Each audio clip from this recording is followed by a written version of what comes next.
আমরা প্রতিদিন গরুর দুধ খাই, কিন্তু কখনো ভেবেছেন কি এই দুধ গরুর শরীরে তৈরি হয় কিভাবে? আর এটা আমাদের জন্য এত স্বাস্থ্যকর কেন? দেখুন, দুধ আসলে গরুর পেটে তৈরি হয় না।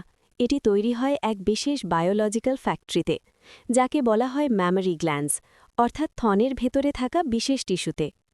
গরু যাই খায়, ঘাস, খড় বা শস্য, তা প্রথমে তার 4 ভাগে বিভক্ত পাকস্থলিতে হজম হয়।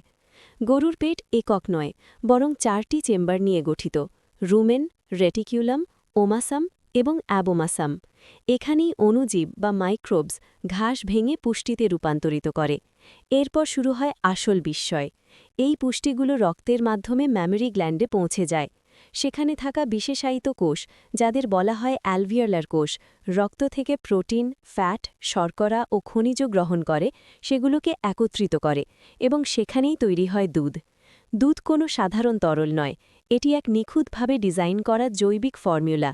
এতে থাকে কেসিন প্রোটিন, যা পেশি বৃদ্ধিতে সাহায্য করে, ল্যাকটোজ, যা শক্তির উৎস, ক্যালসিয়াম, যা হাড়কে মজবুত করে, এবং ইমিউনোগ্লোবিউলিন, যা রোগ প্রতিরোধ ক্ষমতা বাড়ায়। অর্থাৎ দুধ শুধু পুষ্টি নয়, এটি নবজাতক বাছুরের বেঁচে থাকের এক সম্পূর্ণ সার্ভাইভাল কিট। এবার শুনুন বিবর্তনের গল্প। প্রায় 20 কোটি বছর আগে, যখন প্রথম স্তন্যপায়ী প্রাণীরা পৃথিবীতে আসে, তারা ডিম পাড়ার পরিবর্তে জীবন্ত সন্তানের জন্ম দিতে শুরু করে। কিন্তু জন্মের পর তাদের বাচ্চারা খুবই দুর্বল থাকত। তখনই বিবর্তনের মাধ্যমে দুধ নিঃসরণ প্রক্রিয়া বিকশিত হয়, যাতে মায়েরা তাদের সন্তানদের পুষ্টিকর দুধ দিতে পারে। যেসব প্রাণী ভালো দুধ উৎপাদন করতে পারত, তাদের বাচ্চারা বেশি টিকে থাকত, আর ধীরে ধীরে এই ব্যবস্থা আরও উন্নত হতে থাকে। আজকের দুগ্ধগাভী হাজার হাজার বছরের নির্বাচিত প্রজননের ফল। মানুষ সেই গরুগুলোকেই বেছে নিয়েছে যারা বেশি দুধ দিত, এবং প্রজন্মের পর প্রজন্ম তাদের প্রজনন করিয়েছে। সবচেয়ে অবাক করার মতো বিষয় হল, দুধ আসলে রক্ত থেকেই তৈরি হয়।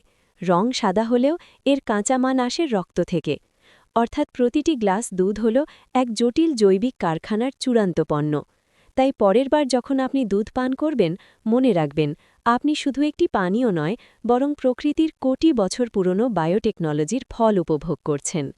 ভিডিওটি ভালো লাগলে অবশ্যই লাইক ও শেয়ার করবেন। Thank you.